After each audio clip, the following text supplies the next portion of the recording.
ফের কেঁপে উঠল উত্তরবঙ্গের মাটি। মৃদু ভূমিকম্প কলকাতাতেও রবিবার ভোর 6:35। সবে ঘুম ভাঙছে পাহাড়বাসীর, অনেকে আবার তখনও বিছানায়। হঠাৎই কম্পন। দার্জিলিং, জলপাইগুড়ি, কোচবিহার সহ কেঁপে ওঠে একাধিক জেলা। কম্পন অনুভূত হয় কলকাতাতেও। 25শে এপ্রিল নেপালের ভয়াবহ ভূমিকম্পের স্মৃতি এখনও তাজা।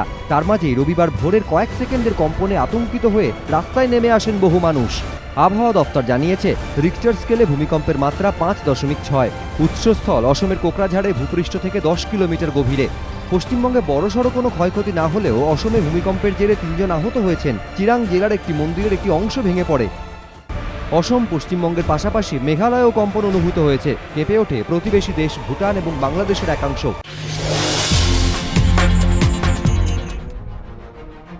সুপ্রিম কোর্টের নির্দেশে এখন সরকারি বিজ্ঞাপনের পায়ে বেড়ি। সেই বেড়ি খুলতে দেশের শীর্ষ আদালতেরই দ্বারস্থ তৃণমূল সরকার।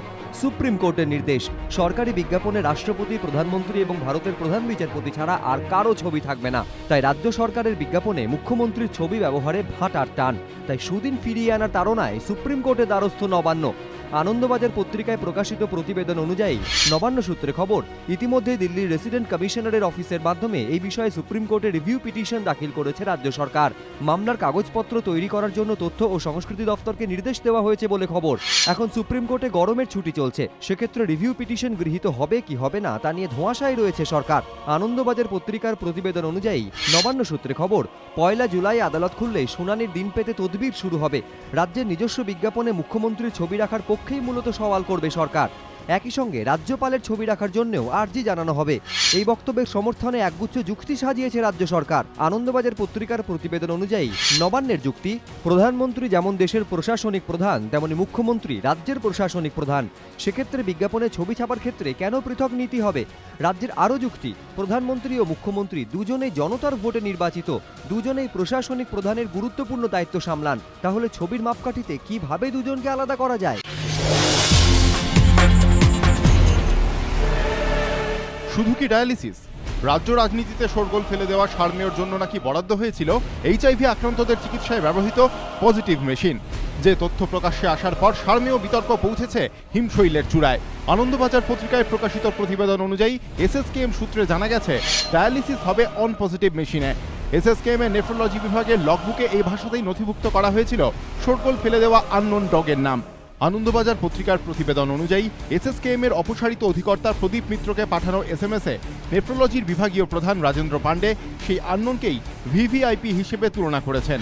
কি এই পজিটিভ মেশিন? আনন্দবাজার পত্রিকায় প্রকাশিত প্রতিবেদন অনুযায়ী শুধুমাত্র এইচআইভি আক্রান্ত, হেপাটাইটিস বি ও হেপাটাইটিস সি আক্রান্ত রোগীদের জন্য একটি ডায়ালিসিস মেশিন রয়েছে এসএসকেএম এ।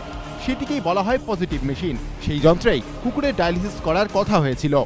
এই উদ্যোগের নেপথ্যেও গভীর চক্রান্তের গন্ধ পাচ্ছেন বিশেষজ্ঞদের একাংশ। আনন্দবাজার পত্রিকায় প্রকাশিত প্রতিবেদন অনুযায়ী বিশেষজ্ঞদের অনেকেই একমত যে কুকুর বা অন্য পশু পাখির ডায়ালিসিসের পর ওই একই যন্ত্র মানুষের ক্ষেত্রে ব্যবহৃত হলে মারাত্মক রোগ সংক্রমণের আশঙ্কা থাকে। ফলে কিছুটা সুস্থ মানুষও যদি ডায়ালিসিসের পর রোগাক্রান্ত হয়ে পড়েন, তখন তার কারণ খুঁজতে গিয়ে কুকুরের ডায়ালিসিসের বিষয়টি জানাজানি হওয়ার আশঙ্কা থেকে যায়। সে কারণেই পজিটিভ মেশিন ব্যবহারের ছক কষা হয় বলে দাবি বিশেষজ্ঞদের। সাসপেনশনের বাইরে থাকা নেইমারকে ছাড়া মাঠে নামা ব্রাজিলের সামনে কঠিন চ্যালেঞ্জ অপেক্ষা করছিল প্যারাগুয়ে ম্যাচে। দুঙ্গার দল অবশ্য গোল পেয়ে যায় খেলার 15 মিনিটেই। সেলেকাউদের এগিয়ে দেন রবিনহো।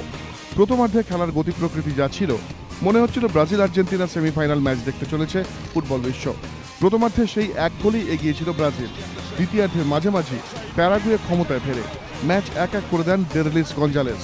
কোপা আমেরিকার নতুন নিয়মে 90 মিনিট খেলার ড্র থাকলে সরাসরি টাই ব্রেকার হয়েছে। টাই ব্রেকারে প্যারাগুয়ে 4-3 গোলে ব্রাজিলকে হারিয়ে পৌঁছে যায় সেমিফাইনালে। সেমিফাইনালে আর্জেন্টিনার মুখোমুখি হবে প্যারাগুয়ে।